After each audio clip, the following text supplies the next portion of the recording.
We're in today with the Quadro K2200. This is a 2014 video card with 640 shaders. It's got 4 GB of VRAM GDDR5 running at 1046 MHz on the core clock and 1253 MHz on the memory clock.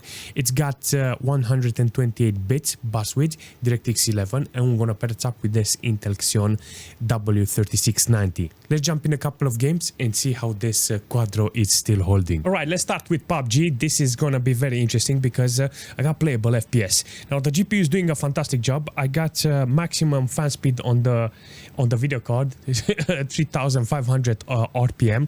The GPU is doing a fantastic job. It feels very snappy, but I got horrible minimals in this case. If it's averaging around 80 FPS, 70 FPS on average, I will manage to play with this because it's a fantastic performance. It's 1080p, low details, 70% render scale, and the GPU it's doing the job. If it's working like this is a fantastic work. I'm very surprised how the CPU is working because it's on the spot when it comes to this performance. In 80 FPS on average with an old LGA 1366, you know, it's possible to play PUBG with this video card and with a system like this. I mean, the CPU, it's actually very expensive, not W3690, but something similar with the same frequency, or something similar that can achieve this frequency that has the same core. I think it's possible to actually play the game properly. Not gonna bash the video card, even though the video card is old. It's doing a fantastic job. I mean, it's a bit hot, you know, considering it's on maximum RPM. I will say this is concerning because the fan it's kind of small, very squeaky, and even if I put new thermal paste, you have to check out that thermals because not very okay. This is gonna be very hard on this video card because that small fan is not holding too well. But if you're interested on actually playing War Thunder with this video card, you can actually see it's giving you nearly 90 FPS on average. Good performance, and I think if you're adjusting the proper way, you can get even good thermal. So we managed to, after playing and reaching the third tank, you can actually see I'm reaching 3.2 GB of VRAM utilized in War Thunder. The game is utilizing the GPU properly, maximum core load, 74 degrees on the video card, which, not joking, 3500 RPM. This is a lot, you know, this is a lot of RPM in order to get this video card cooled. 30 watts consumption, I got like 230 watts from the whole PC, so I think the wattage comes from the CPU itself, you know, but it makes no sense why this says GPU power 31 watts. I don't think it's the real number, but if that is the real number, then I'm thinking the CPU is taking a lot of heat. Let's talk about the CPU. Apparently the CPU on the couple of threads it's being utilized. You can actually see it's doing a lot of work. So 90-100 FPS on average, that's good. This is actually important for the video card to see 80 FPS on average, 3.3. It's using more VRAM in the air, so can't deny that. CPU side, 5.7 GB of system RAM being utilized here, so it's decent, you know. What happens if we're jumping in Dota 2 with 1080p on medium details? I want to see a team fight because then I can actually see how I can set up the game. For instance, now with medium details, it's very hard on the video card. It's giving me 60 FPS, but the moment you enter in a team fight, you can actually see that it's not gonna hold. I got like nearly 200 watts consumption on the video card. I got 20 watts. This is very interesting, and yeah, look at this, 40 FPS, 38, 25, holy 33, dude, look at it, how he's dropping. Oh my god, Shadow Fiend is butchering everybody. Come on, that was not a very nice performance from the system itself. 21 on minimal. It's kind of hard on the system. Does it work with this video card and this computer? It's working, but there is a problem having playable minimals in this situation. Look at this. If you have Terror Blades and Jakiro and Shadow Fiend using their ultimate, you're done. But if we're jumping in Counter-Strike with this computer, you can actually see that the GPU is doing fantastic. Maximum load on the core, 2.4 GB of VRAM utilized from the video card. The temperature on the video card is quite good with this game because it's not utilizing at maximum. For some reason, this game doesn't heat up video cards. I don't know why. Other games are utilizing this video card and it's heating up every single time. Seriously. The second question is, whenever you have of this video card, is the system itself, you know, is it capable of delivering? If the system is enough in order for this video card to actually do its job. Nearly 8 gig of system RAM, 40% load on the CPU. If you're interested on actually seeing the full CPU, you can actually see here. A couple of threads are being utilized at maximum, but that doesn't influence the performance here. You can actually see 31 on minimal. It's quite decent.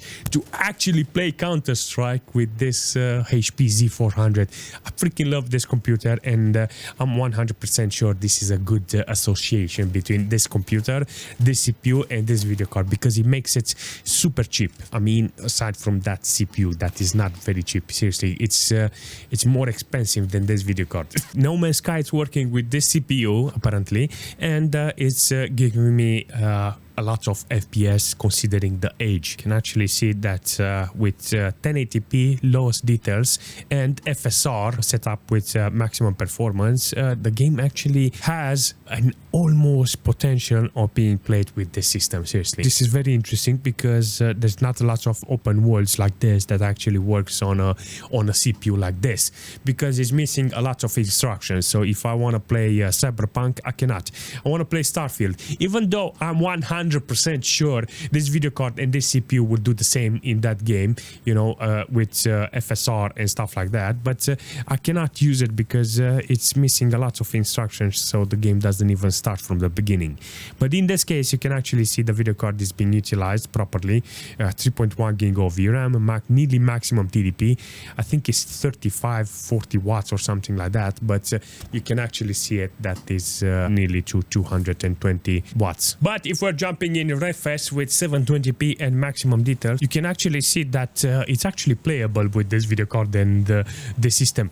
Not the best experience, because if I put it on 1080p, I will barely get any playable FPS. But like this with 720p, I think it's because I mean, come on, it's the year of this CPU. It's not helping, you know, with 1080p gaming in some situation. But here in Wreckfest, I knew that is going to be a problem, so I just started this straight up with 720p. Now I know the video card can actually do some job, you know, so I put everything on high details and actually got nice FPS overall.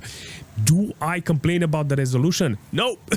It's funky. I mean, funky. It feels very retro-ish, you know, but I just wanted to show you that the video card is capable of delivering that performance. Let's jump into XDefiant. I got 1080p with lowest details, so I think this is going to be a very interesting performance test in order to see how the system and the GPU is performing.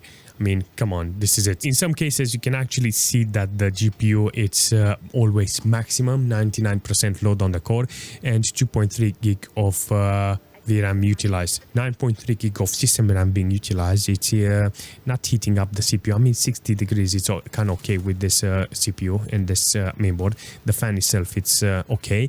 I like the GPU that is being utilized here. It's trying to do the job. Nearly 3 gig of VRAM with maximum core load. Yeah. It's hard, you know, it's hard on this. Overall performance with this video card is great in this computer, in this game with low details. It's playable. I think if I lower the resolution, it will be even better. That's one thing that I will like to put in consideration. But if we're taking this system in Valorant, you can actually see that it's not being utilized at maximum, but it's doing a fantastic job. Great performance overall. If it's doing 200 FPS, I will take this all day because it's a great system. 42 degrees on the video card score. This game is actually delivering. I think if you're locking the FPS with the frequency of the monitor, you will end up with a better performance overall. Kind of fantastic, you know. This is the game that needs to be put on a video card like this. This is the game that needs to be put on a system like this. On the CPU side, you don't get a lot of stress. 9.1 gig of system RAM being utilized from the computer. The CPU is doing the job properly. So in this case, you can actually see the temperature is okay. 30-40% load on the CPU. not a lot of stress, 34 on minimal. So I'm guessing there's a lot of hiccups here and there, but it's doing the job. I wanted to put this Quadro today with this HP Z400 because this video card it's actually cheap. The computer that I tested today is very cheap nowadays, is very affordable or something similar. Not only this HP Z400, something from Dell or Lenovo, or all kinds of computer similar with this type of CPU. And it will be very nice to actually pair a video card that is from 2014 with an older machine because it makes it more affordable, more realistic when it comes to a cheaper computer. This was the test today, to see it how it belonged, how it's handling that CPU, or the CPU how it's handling this GPU. The overall performance, the overall idea was kind of good, and I really enjoy it because I can happily say that this video card is working nice with this computer. The video card itself is very good. I wish it was DirectX 12 because it's got the frequency, it's got the VRAM, but hey, you cannot have them all. I think this is enough, you know. So yeah, I don't want to complain about the video card because it's an overall nice graphics card, and that's it. If you have any suggestion in the future for this video card or for this system, leave a comment and I will see you very soon.